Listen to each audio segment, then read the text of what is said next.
Antes de acercarse al altar, en la sacristía, el ministro se reviste de una túnica blanca.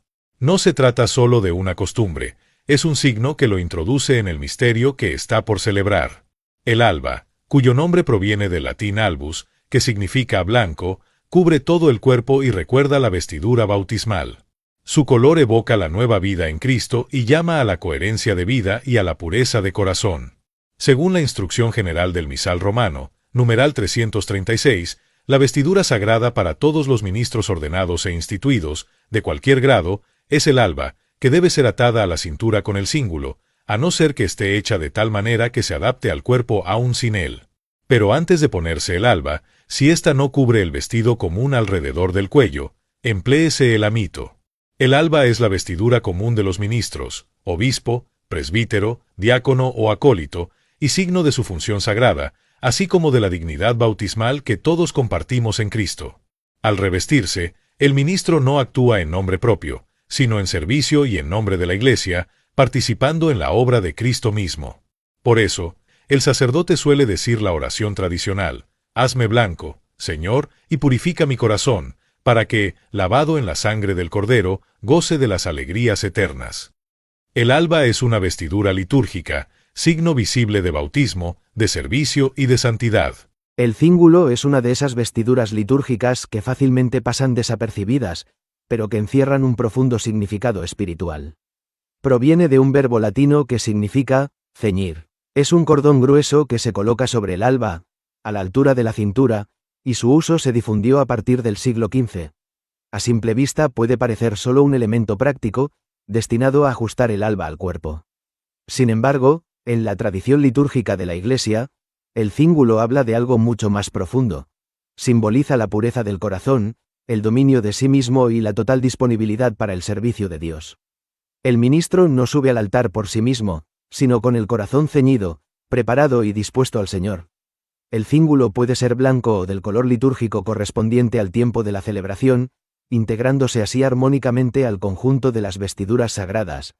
La antigua oración al revestirse con el cíngulo dice así: «Cíñeme, Señor, con el cíngulo de la pureza, extingue en mi interior el deseo de los placeres desordenados, y haz que permanezca siempre en mí la virtud de la continencia y la castidad». La instrucción general del misal romano recuerda que el alba debe ceñirse con el cíngulo, a no ser que por su forma se mantenga por sí sola.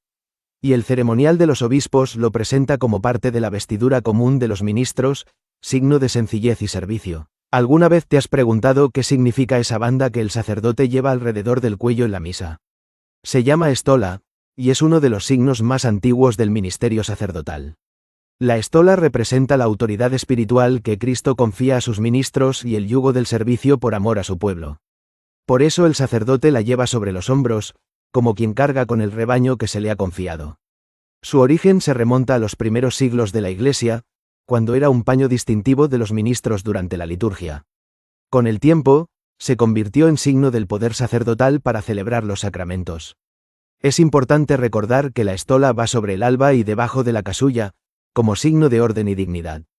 El diácono la lleva cruzada, en signo de servicio, mientras que el presbítero y el obispo la llevan recta, como signo de la plenitud del sacerdocio. También se usa para presidir la liturgia de la palabra, los sacramentales y la adoración eucarística, a veces junto con la capa pluvial. Antes de ponérsela, el sacerdote reza: «Devuélveme, Señor, la estola de la inmortalidad que perdí por el pecado». La estola recuerda que el sacerdote actúa en la persona de Cristo cabeza, y que su vida está llamada a ser servicio, comunión y entrega. ¿Alguna vez te has preguntado por qué el sacerdote se reviste con la casulla en la misa?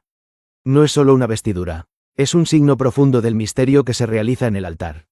Dijo Benedicto XVI en Introducción al Espíritu de la Liturgia: la casulla que lleva el sacerdote durante la celebración de la Eucaristía tiene que manifestar con toda claridad que en el altar él no es una persona privada como cualquier otra, sino que actúa en virtud de otro que es Cristo. Su ser privado e individual debe desaparecer para que se dé espacio a Cristo.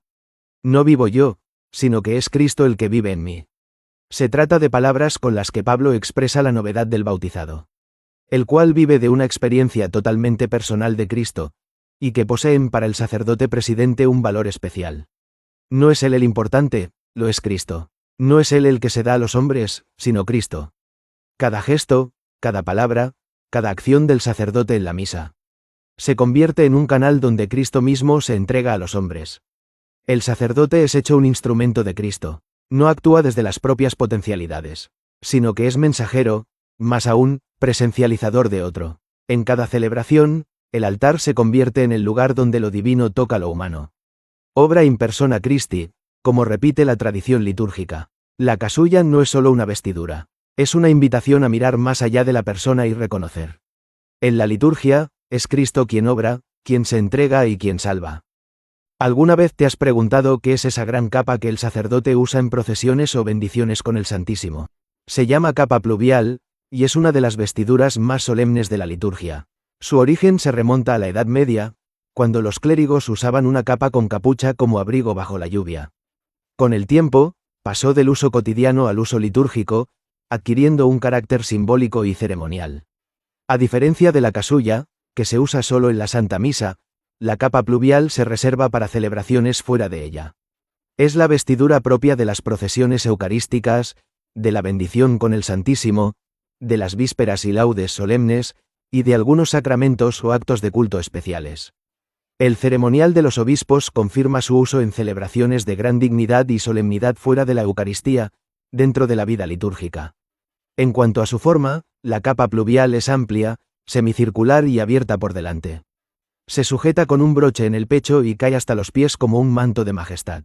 Se confecciona en los distintos colores litúrgicos, según el tiempo o la celebración. Simboliza la dignidad y la solemnidad del ministerio sacerdotal. Al envolver al ministro, recuerda el manto del profeta Elías cuando se cubre en la presencia del Señor, signo de la majestad divina y de la protección de Dios sobre su pueblo. Así, la capa pluvial no es solo una vestidura hermosa, es un signo visible de la grandeza del culto, expresión de la belleza con que la Iglesia alaba a su Señor. El velo humeral es una de las vestiduras más llenas de significado y reverencia en la liturgia de la Iglesia. También llamado paño de hombros, se utiliza en momentos particularmente solemnes, para expresar respeto y adoración. La palabra humeral viene del latín humerus, que significa hombro. Es un paño largo y rectangular, adornado con bordados, que el ministro coloca sobre sus hombros para no tocar directamente lo que pertenece solo a Dios. Su uso más conocido es durante la bendición con el Santísimo Sacramento. El sacerdote cubre sus manos con el velo para tomar la custodia y bendecir al pueblo. No es el hombre quien bendice, es Cristo mismo quien lo hace. También se usa en la solemnidad de Corpus Christi, cuando el Santísimo se traslada en medio del pueblo adorador. En celebraciones solemnes, puede emplearse para portar el evangeliario, recordando que la palabra no pertenece al ministro, sino que es don de Dios. Y en algunos ritos, el velo humeral se usa para trasladar reliquias de los santos, como signo de respeto y custodia de su testimonio. El velo humeral oculta las manos del ministro, pero sobre todo oculta su persona. Porque en la liturgia no es el hombre quien actúa, sino Cristo quien obra a través de él. El velo humeral nos recuerda que la liturgia no es espectáculo, sino adoración. Que cada signo nos ayude a desaparecer un poco, para que Cristo aparezca del todo. En la liturgia nada es casual, incluso el color de las vestiduras tiene un lenguaje propio. La Iglesia conserva esta tradición llena de profundidad espiritual para acercarnos mejor al misterio que celebramos. El blanco expresa alegría y luz. Se usa en Pascua, en Navidad, en las solemnidades y fiestas del Señor que no sean de su pasión, en las de la Virgen, de los ángeles y de los santos no mártires. El rojo significa fuego y sangre, el Espíritu Santo en Pentecostés, y la pasión del Señor. También en los apóstoles, evangelistas y mártires. El verde es esperanza y vida, propio del tiempo ordinario. El morado es sobriedad y preparación en Adviento, conversión en Cuaresma, y se usa también en exequias y misas por los difuntos. El negro, donde se acostumbra, puede usarse en las exequias y misas de difuntos. El rosado es una pausa dentro del morado. Una alegría breve, todavía incompleta, que anuncia la cercanía de la solemnidad. Se emplea en el tercer domingo de Adviento, Gaudete, y en el cuarto de Cuaresma, Letare. En algunos lugares, como en España, también se permite el color azul para ciertas celebraciones en honor de la Virgen María. En los días más solemnes la Iglesia permite vestiduras más nobles, como el dorado. Así, los colores litúrgicos son un signo visible que nos introduce en el misterio de la fe. Entre los signos más visibles del ministerio episcopal, la mitra resplandece como emblema de dignidad y servicio. No es un adorno, sino una vestidura cargada de historia, símbolo del pastor que guía al pueblo de Dios hacia la santidad. El ceremonial de los obispos indica que se usa al estar sentado, al pronunciar la homilía, al realizar saludos, alocuciones o exhortaciones, al bendecir solemnemente al pueblo, al avanzar procesionalmente y al ejecutar los gestos sacramentales, pues en esos momentos actúa en nombre de Cristo, cabeza y pastor. No la usa, en cambio, durante las oraciones, en la plegaria eucarística ni en presencia del Santísimo Sacramento expuesto, signo de humilde adoración ante el Señor. Su sentido se revela en el rito de ordenación episcopal, cuando el obispo ordenante dice la siguiente oración al imponer esta vestidura sobre la cabeza del nuevo obispo. Brille en ti el resplandor de la santidad, para que, cuando aparezca el príncipe de los pastores, merezcas la corona de gloria que no se marchita. De la parte posterior descienden las ínfulas, cintas que simbolizan la fidelidad del magisterio a la sagrada tradición y a la sagrada escritura. Así, la mitra recuerda que la autoridad del obispo no es dominio, sino servicio, y que su verdadera corona será la gloria que no se marchita. ¿Alguna vez te has fijado en esa banda blanca con cruces negras que el Papa y algunos obispos llevan sobre la casulla?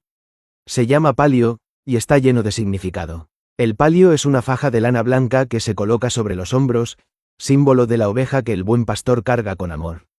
Está confeccionado con la lana de los corderos bendecidos cada año en la fiesta de Santa Inés, el 21 de enero. En el palio se bordan 6 cruces negras, que simbolizan las 6 heridas del Cordero de Dios, Jesucristo. En 3 de esas cruces se colocan clavos metálicos, en recuerdo de los clavos del crucificado, signo del amor y del sacrificio redentor de Cristo. El Papa usa el palio como signo de su misión pastoral universal, mientras que los arzobispos metropolitanos lo reciben como signo de comunión con el sucesor de Pedro y de su responsabilidad de guiar al pueblo de Dios en su provincia eclesiástica. Una vez elaborados, los palios se colocan en el sepulcro del apóstol Pedro, de forma que se convierten en reliquias de tercer grado. De allí son tomados por un diácono, para ser posteriormente bendecidos por el Papa y entregados a los arzobispos metropolitanos. El palio de los nuevos arzobispos se bendice e impone el 29 de junio, solemnidad de San Pedro y San Pablo. El Papa León XIV ha vuelto a imponer personalmente los palios en esta celebración, retomando una hermosa tradición. Este gesto expresa la unidad, la comunión y el servicio pastoral que todo obispo debe vivir.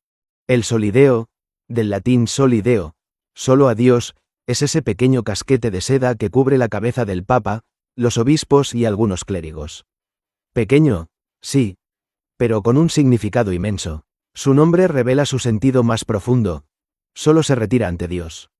Por eso, durante la misa, se quita al comenzar la plegaria eucarística y se vuelve a colocar después de la comunión. Porque ante el Santísimo Sacramento, toda autoridad humana se inclina. El color del solideo también habla. Blanco, para el Papa. Rojo, para los cardenales. Púrpura, para los obispos. Y negro, para los presbíteros. Cada tono recuerda la diversidad de servicios y dignidades, pero también la unidad del servicio. Todos sirven al mismo Señor. En la liturgia, el solideo se retira solo ante el Santísimo, significando que solo Dios merece descubrirse la cabeza. Solo Él recibe la total reverencia del ministro. El Papa, en algunos momentos, incluso regala su solideo. Un gesto sencillo que expresa humildad y cercanía. Así, este pequeño signo recuerda al clérigo, y a todos nosotros, que su vida, su ministerio y su servicio están dedicados únicamente a Dios. El solideo, aunque discreto, proclama algo eterno. Que toda dignidad y todo servicio eclesial se postra ante el Señor. Solideo. Solo a Dios, todo honor, toda gloria y toda obediencia.